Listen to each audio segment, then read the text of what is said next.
Hello दोस्तों, welcome back to the channel Srishti study point. और आज हम बात करेंगे उत्तर प्रदेश में प्राथमिक शिक्षक भर्ती को लेकर।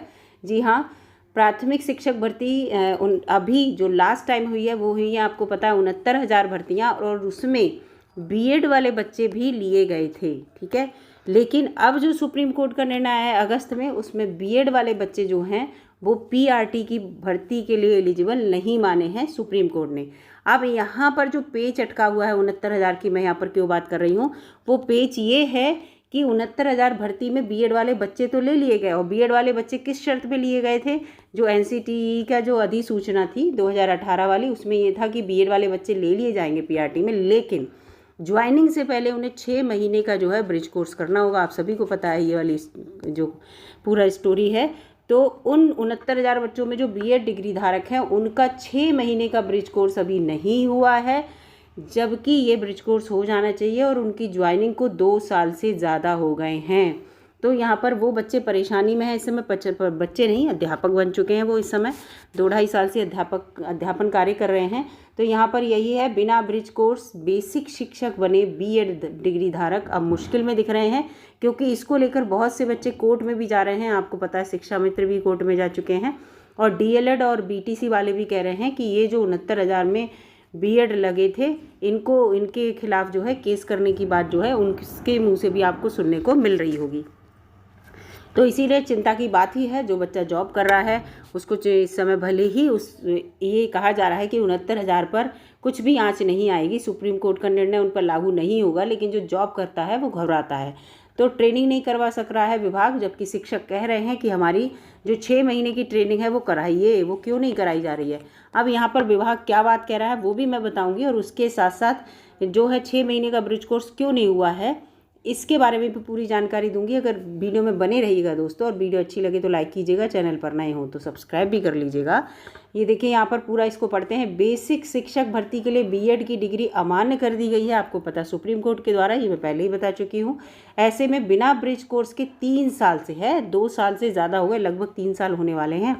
3 साल से नौकरी कर रहे बीएड डिग्री धारक जो हैं उनको चिंता सताने लगी है कि विभाग इनको अब तक ब्रिज कोर्स क्यों नहीं करवा पा रहा है, ये बात कही जा रही है। अब शिक्षक खुद ही ब्रिज कोर्स की यहाँ पर मांग कर रहे हैं कि हमारा जो है ब्रिज कोर्स कराइए, लेकिन भर्ती को लेकर जो चल रहा विवाद है वो इसकी रुकावट बना हुआ है। इस विवाद के बारे में भी मैं बताऊंगी। 2 विवाद चल रहे हैं, एक तो 1 नंबर वाला और उसके साथ साथ आरक्षण वाला। ये दोनों विवाद अगर जो बच्चे 69,000 में भर्ती हुए हैं उन सबको पता होगा। उन दोनों विवादों की भी बात करूँगी मैं। बेसिक शिक्षक बनने के लिए बीटीसी अब डीएलएड हो गया है। बीटीसी जो है तो शैक्षिक कहता है, समय समय पर विशिष्ट बीटीसी के तहत बीएड डिग्री धारकों को भी इसमें मौका दिया गया। उन्हें विशिष्ट बीटीसी माना जाता था 6 महीने का ब्रिज कोर्स करने के बाद। इसके लिए उनको 6 महीने का विशिष्ट बीटीसी ट्रेनिंग कोर्स, जिसे ब्रिज कोर्स कहा गया, वो ज़रूरी था। जब भी बीएड वालों की भर्ती हुई थी तो उनको ज्वाइनिंग से पहले 6 महीने का ब्रिज कोर्स करवाया जाता था, जबकि 69,000 जो भर्तियाँ हुई जो कि 2020 में हुई, यहाँ पे 20 लिखा जाएगा, 2020 में हुई, इनमें भी बीटीसी के साथ बीएड वालों को मौका दिया गया था, और इनके बिना ब्रिज कोर्स करवाए ही इन्हें सीधे ज्वाइनिंग दे दी गई, और तब से ही नौकरी कर रहे हैं और पूरा वेतन मिल रहा है। जबकि जब 6 महीने का ब्रिज कोर्स होता है तो उसमें आपको मानदेय मिलता है 6 महीने का, तो आपको पूरा वेतन तभी से मिलेगा जब आप ज्वाइनिंग कर लेंगे। इनकी संख्या लगभग 20,000 प्लस है, तो ये बच्चे परेशान हैं। अब सुप्रीम कोर्ट ने आदेश दिया है कि अब बीएड वाले जो हैं वो प्राइमरी शिक्षक भर्ती के लिए अमान्य है। ठीक है, शिक्षक भर्ती नहीं, या प्राइमरी लिखा जाएगा।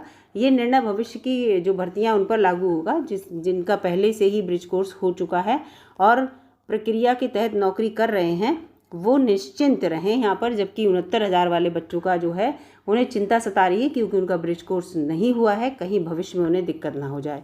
इसके लिए हाल ही में राष्ट्रीय शैक्षिक महासंघ के जो मुख्यमंत्री जी को पत्र लिखा है कि ब्रिज कोर्स कराया जाए, और इसके साथ साथ पत्र लिखकर एनसीटीई के नियम का हवाला देते हुए जल्द ही ब्रिज कोर्स कराने की बात कही गई है। अब यहाँ पर मैं आपको बताऊँ ब्रिज कोर्स को लेकर क्या पेज फंसा हुआ है, ये है इम्पॉर्टेंट सबसे। इसमें इसको रीड करते हैं हम लोग। इसमें देखिए, एनसीटीई का नियम पहले से ही है, बीएड डिग्री धारकों के लिए शिक्षक बनाया जाना है और 6 महीने का ब्रिज कोर्स कराया जाना है, उसके बाद ही उन्हें तैनाती मिलेगी, ये बात लिखा हुआ है। और विभाग ने यहाँ पर इस नियम को भी दरकिरार कर दिया है और बिना ब्रिज कोर्स कराए ही तैनाती दे दी। तब तो शिक्षकों को भी लगा चलो सीधे नौकरी मिल रही है और कोई मांग भी नहीं उठाई, हमें पूरी तनख्वाह मिलेगी। लेकिन जैसे ही सुप्रीम कोर्ट का फैसला आया तो इन्हें डर सताने लगा। ये मुख्यमंत्री को पत्र लिखकर अब मांग करने लगे। बेसिक शिक्षा परिषद के फिर सचिव ने कहा कि अब हाई कोर्ट में केस है आप लोगों का। सचिव ने लिखा कि 69,000 भर्ती की मेरिट को लेकर भी हाई कोर्ट में केस चल रहा है। अगर मेरिट बदलती है तो वर्तमान में कई शिक्षक मेरिट में बदल जाएंगे और वर्तमान में कुछ शिक्षक बाहर भी हो जाएंगे और नए भी आ जाएंगे। ऐसे में हाई कोर्ट का मामला विचाराधीन होने के कारण अभी ट्रेनिंग नहीं करवाई जा सकती। और दरअसल विभाग का मानना है कि मेरिट बदली तो नए वाले जो शिक्षक आएंगे उनको भी ब्रिज कोर्स कराना पड़ेगा, तो हम सबको साथ में ब्रिज कोर्स कराएंगे, ये इनका मानना है। ठीक है, अब मैं आपको केस बताती हूँ। 1% वाला कौन सा केस है और जो आरक्षण वाला है। 1 नंबर वाला केस तो वो है क्योंकि एक क्वेश्चन ऐसा था जो आपका एग्ज़ाम हुआ था 69,000 भर्ती में। एक क्वेश्चन ऐसा था जिसके चारों ऑप्शन गलत थे, लेकिन आयोग ने उसमें से एक ऑप्शन को सही माना था और कह दिया था कि आंसर गलत है। लेकिन जब उस पर रिट पड़ी तो वो आंसर गलत निकला और वो 1 नंबर जो बच्चे 1 नंबर से फेल हो रहे थे वो 1 नंबर जब वो मिल गया उन्हें 1 नंबर तो वो 1 नंबर से पास हो गए। जब वो 1 नंबर से पास हो गए तो अब वो ये कह रहे हैं कि हमें भी ज्वाइनिंग दी जाए। सही भी बात है भाई, ज्वाइनिंग उन्हें देनी चाहिए, है नहीं है, क्योंकि वो पास हो गए हैं। तो यहाँ पर एक तो ये केस कोर्ट में चल रहा है, दूसरा चल रहा है आरक्षण वाला। ओबीसी और एससी वाला जो केस है वो यहाँ पर है। ओबीसी का 27% आरक्षण और एससी का जो है 21% आरक्षण, आप सभी को पता होता है हर नौकरी में। तो यहाँ पर वो आरक्षण का जो 27% है वो नहीं दिखाया गया। तो ये कहा जा रहा है कि जब आरक्षण का आपने जो परसेंटेज तय है गवर्नमेंट की तरफ से, आपने बिना आरक्षण को दिखाए हुए ज्वाइनिंग दे दी, तो इसमें जो आरक्षण वाले बच्चे थे वो इस भर्ती में रह गए, उनकी भर्ती नहीं हो पाई। तो वो बच्चे भी चाह रहे हैं कि हमारी भर्ती हो। तो एक ये केस भी हाई कोर्ट में इस समय चल रहा है। तो ये सारे केस चल रहे हैं, इसलिए कहा जा रहा है कि जब मेरिट दोबारा बनेगी तो बहुत से बच्चे जो हैं आउट हो जाएंगे और बहुत से बच्चे जो है ज्वाइनिंग ले लेंगे। तो इसलिए जो है नए शिक्षक आएंगे, तो ये सचिव कह रहे हैं। लेकिन यहाँ पर ऐसा नहीं है, जबकि ऐसा होना चाहिए कि जो इस समय शिक्षक बने हुए हैं उनकी तो ट्रेनिंग स्टार्ट की जाए। जो शिक्षक हैं इस समय उनकी 6 महीने की ट्रेनिंग स्टार्ट कर दी जाए और जल्दी से डिसीजन आने के बाद जो नए अगर शिक्षक इनकेस आते हैं तो उनकी जो है ट्रेनिंग बाद में हो जाए। ये नियम हो जाना चाहिए, जिससे कि जो अभी ज्वाइन करे हुए टीचर्स हैं वो तो अपने आप को सुरक्षित महसूस करें। यहाँ पर पूरा केस ये है और इसको लेकर बच्चे परेशान भी हैं।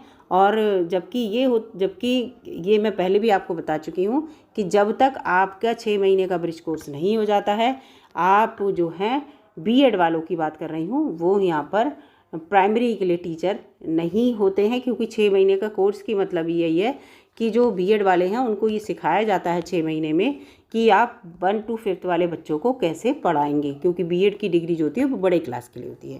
और जब आपने वो ब्रिज कोर्स ही नहीं किया तो 1 to 5th को आप कैसे पढ़ा रहे हैं, यहाँ पर ये क्वेश्चन मार्क लग जाता है। तो ये मुझे आपको जानकारी देनी थी, पूरा केस क्या चल रहा है ये सब बताना था। अगर वीडियो आपको अच्छी लगी है दोस्तों तो लाइक कीजिएगा और चैनल पर नए हों तो प्लीज़ सब्सक्राइब कर लीजिएगा। मिलूंगी अगली वीडियो में, तब तक के लिए नमस्कार।